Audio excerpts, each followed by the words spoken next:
नमस्कार दोस्तों, कलयुग के चमत्कार संतों की वाणी में आप सबका स्वागत है।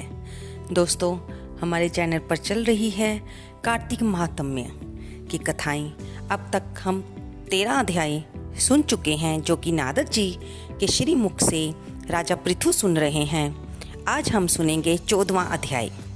नारद जी 13वें अध्याय तक बताते हैं कि किस प्रकार जलंधर अपनी सेना के साथ, नंदी, गणेश, कार्तिकेय जी के साथ और भगवान शंकर के गणों के साथ लड़ रहे हैं। अब 14वें अध्याय में नारद जी बता रहे हैं कि दैत्य नंदीश्वर, गणेश जी और स्वामी कार्तिक आदि शिव जी के गणों को देखकर लड़ाई के लिए दौड़ पड़े। कालनेमी नंदीश्वर के पास, शुंभ गणेश जी के पास और निशुंभ स्वामी कार्तिक के पास कवच धारण करके युद्ध के लिए गए। निशुंभ ने स्वामी कार्तिक के हृदय में 5 बाण मारे, तब वह मूर्छित होकर भूमि पर क्रोधित होकर गिर गए। कार्तिक के शक्ति को उठाना चाहते ही थे कि निशुंभ ने अपनी शक्ति से उनकी शक्ति काट दी। नंदीश्वर ने कालनेमी को बाणों से बेध दिया। 7 बाणों से घोड़ा, धनुष और सारथी काट दिए। कालनेमी ने भी क्रोधित होकर नंदी का धनुष काट दिया।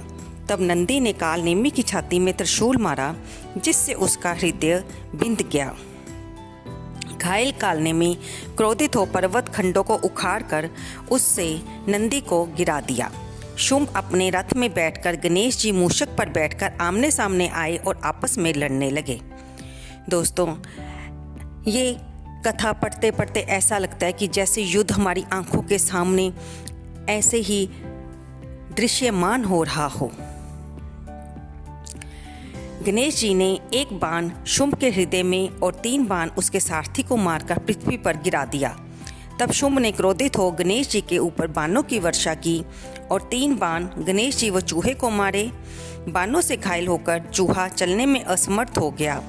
तब गणेश जी चूहे से उतरकर पैदल ही लड़ने लगे।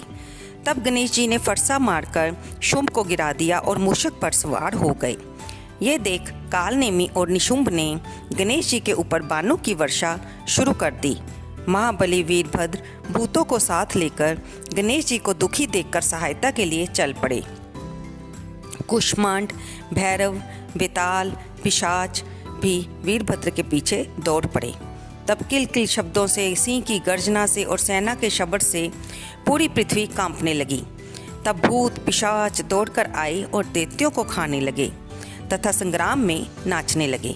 नंदीश्वर और स्वामी कार्तिक दोनों स्वस्थ होकर शीघ्र आए और संग्राम में अपने बाणों से दैत्यों को मारने लगे। पिशाचों द्वारा छिन भिन की हुई शिवजी के गणों द्वारा खाए हुए दैत्यों की सेना घबरा गई। तब जलंधर अपनी सेना को मरता देख बड़ी ध्वजा वाले रथ में बैठकर युद्ध भूमि में आया। उस समय शंख और रणभेरी बजने लगी और सिंहों की गर्जना होने लगी। जलंधर के बाणों से पृथ्वी और आकाश ऐसे ढक गए जैसे कोहरे से आकाश ढक जाता है। जलंधर ने 5 बाण गणेश जी को, 9 बाण नंदीश्वर को और 20 बाण से वीरभद्र को बेध दिया। तब कार्तिकेय ने जलंधर को अपनी शक्ति से बेध दिया, जिसके प्रहार से दैत्य व्याकुल हो गए। तब दैत्यराज ने क्रोधित होकर एक गदा स्वामी कार्तिक के मारी और कार्तिकेय पृथ्वी पर गिर पड़े। इसी प्रकार शीघ्र ही गदा प्रहार से नंदी को भी पृथ्वी पर गिरा दिया। तब गणेश जी को बड़ा क्रोध आया और उन्होंने अपने फरसे से उसकी गदा काट डाली। वीरभद्र ने 3 बाण दैत्यराज के मारे और 7 बाणों से घोड़ा, ध्वजा, धनुष और छत्र काटकर गिरा दिया। तब जलंधर ने क्रोधित होकर एक दारुण शक्ति से गणेश जी को गिरा दिया और आप दूसरे रथ में बैठ गया। इसके बाद वीरभद्र और जलंधर सूर्य के समान तेजस्वी आपस में लड़ने लगे। वीरभद्र ने बाणों से उसके घोड़े व धनुष काट दिए। तब जलंधर परिघ लेकर दौड़ा। नारद जी बोले, उस दैत्य ने परिघ का प्रहार वीरभद्र के मस्तक पर मारा। सिर से रक्त बहने लगा और भूमि पर गिर पड़ा। दोस्तों, यहाँ पर हमारा 14वां अध्याय समाप्त होता है, जिसके सुनने से ये पता चलता है कि दैत्य सेना भगवान शंकर के तीनों सेनापति गणेश जी, कार्तिकेय जी और वीरभद्र पर भारी पड़ रही थी। अब इसके आगे क्या होता है ये हम कल के 15वें अध्याय में जानेंगे। दोस्तों, आपको ये वीडियो कैसी लगी? कृपया इसे लाइक करें, शेयर करें, कमेंट करें और सब्सक्राइब करें।